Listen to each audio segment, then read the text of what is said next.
Hey everyone, this is Martin from How to Make Mobile Games.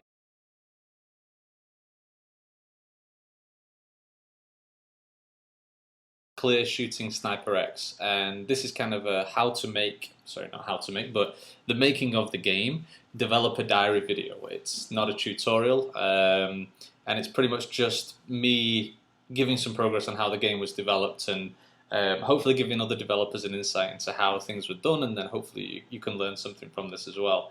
Uh, if you're first coming to this channel, check out the previous videos as well in the series. Once this is live, they'll be marked, part one, part two, so on and so forth.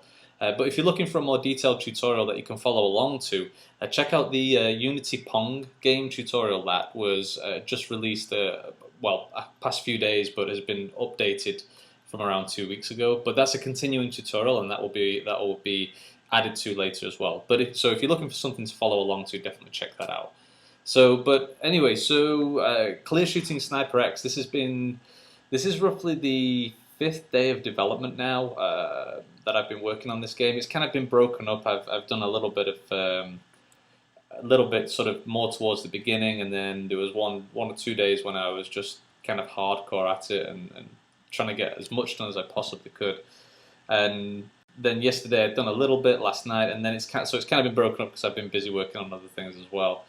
But so far it's going okay, and I'm just going to jump in and play here now and show you what's been the progress so far. And hopefully this won't be too loud on your speakers, so I'm just going to shut up whilst this plays.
Alright, I'm just going to leave it at that. You get the idea. What the goal is for you to stop these bad guys getting to the right hand side of the screen. So it's a little bit laggy because of the software that I'm using to record this video. So when it's actually played on the device or on the game, it's a lot better, of course. So let me just go into this main game section here.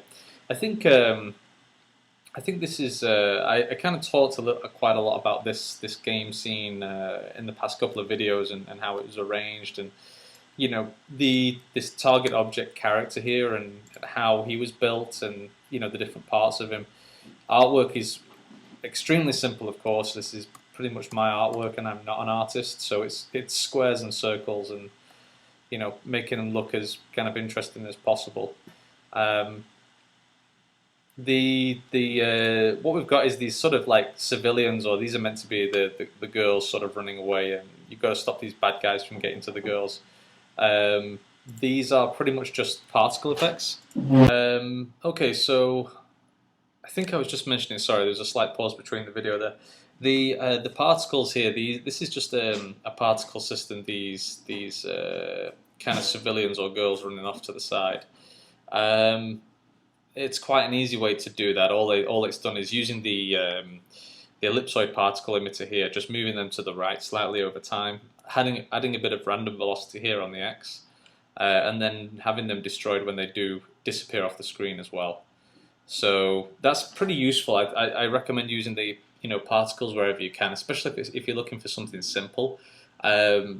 because overall this style of this game is pretty simple. There's hardly any animation, pretty much. It's just, you know, sort of objects moving along the screen, but they don't have any animation themselves. So, you know, I think particle systems are pretty useful for that. So definitely check them out. Um, Originally, I was going to have a fire button down here on the right hand side as well.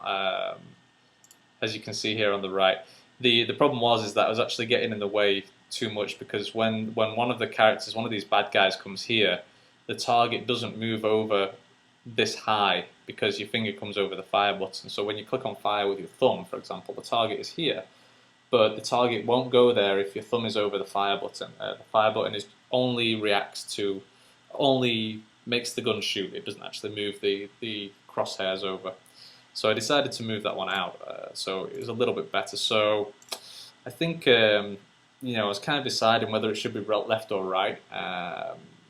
Most people are right-handed players, but I think one of the decisions for the input was, you know, well, not decisions, but how to handle the input in these kind of games is, because it might seem a little bit strange. Because the problem is, like, if I take my, if I just take my phone here, I'll show you. Like, for example, some players might be playing with both thumbs. So, for example, if you have like your left thumb on the fire button and then your right thumb to move around the screen like this, it's possible, but it feels a little bit awkward to me to do it that way. So I was actually doing it like this.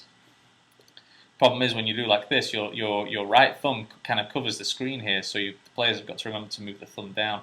So it's, you know, it's kind of like the just trying to find the best way to do it. The best way the input is extremely important, of course. The moment-to-moment feel of it, it feels quite smooth. It's just kind of like if it was a joypad, you know, like a D-pad controller for like from an Xbox, that'd be very, very easy. But on screen, you know, multiple touch, I think it can be a little bit awkward sometimes. Some games do it really well and it's really easy and it works super well. Like in Ninjump, it's just a single tap and that's really easy. So, but for this one, it was a little bit trying to figure out the best way to do that, and not make it a sort of quick game, not like one that you have to react fast. In this game, in Clear Shooting Sniper X, you can react pretty slowly. It's okay. It's more of a pacing game. So, but let me just go through the menu as well. I think that might be for the other developers out there who are looking at this, maybe interested in how the menu system was working. So the menu system is working.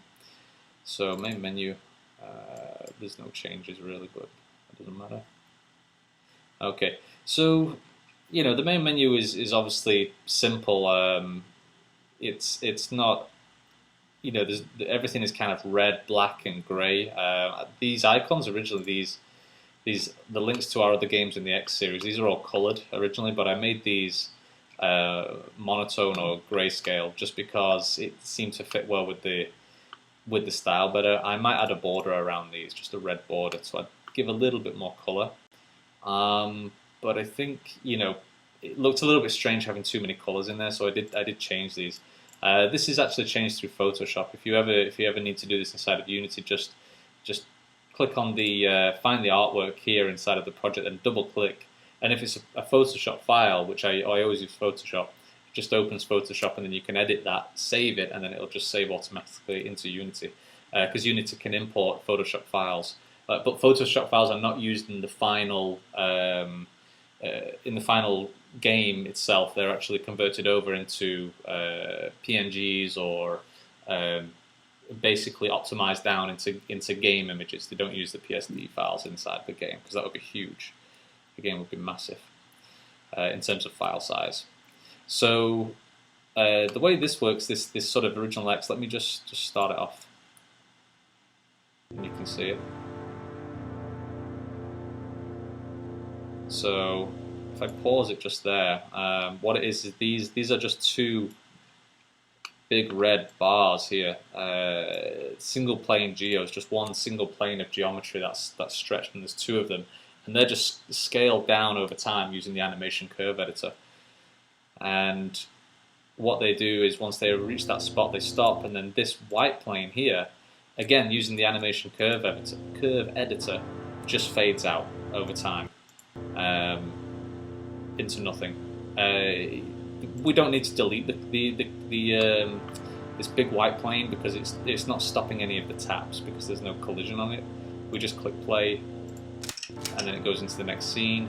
This is the instructions scene, which I've yet to update, which I'll do later today. And then the purchase a rifle scene. So the animation, if you guys are doing this is I use animation curves for like things like fading and moving. Obviously, it's really useful if you're ever doing this. Just go select the object, go to animation. You'd add in a new clip here, then you would name it. You'd say like for example, this is a white plane. I do white plane fade out, so that I've called it. But we don't change the transform. We don't have to change the X position or the scale or anything like that. We're basically just affecting the material here. And as you can see, all I'm changing is the alpha value, which is we're changing from a value of 1, which is fully opaque, down to a value of 0 over time. And if I just scale this up a little bit, because I needed to kind of zoom in on. Okay. Just zoom down a little bit, the scaling is a little bit out, there we go. So as you can see, it stays fully opaque until roughly 6 seconds and then starts to fade down. And this is just, I made that 6 seconds so that it waits for the big sort of X to come in and stop and then fade up. So, you know, hopefully that's okay. One of the things is that I need to do is I need to stop this X from happening every time. And this background, because what happens is the player finishes the game and then comes back into the main menu. At that point, I don't want this X to fade in every single time. This is more of the first time you open the game kind of thing. So I've got to decide how to do that. Should I probably, what we'll do is we'll basically have a variable in there, and it'll say what was the last scene that was loaded,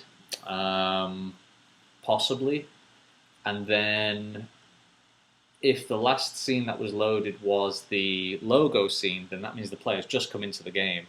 Then great, play this X animation and do the white plane fade out.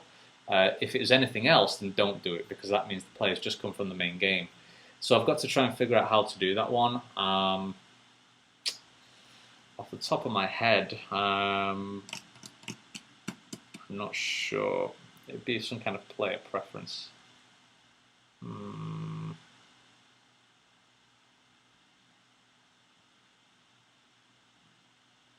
Probably, I mean, the easiest way to do it would be, you know, just while we're on here, because part of the developer diary videos is actually showing you guys how we do things and how we develop things, not just talking about the things that we've done. So, but as always, if there's anything that you see in these videos, please just say, hey, how did you do this? Drop me a comment, subscribe, and then we'll get back to you and we'll explain it a little bit more. But I think I think the easiest way to do this would be to go into the logo scene, and what I've got here is the main logo scene script, and what I'm probably going to do is, let me just cross these off for a minute just so I've not got hundreds of scripts open.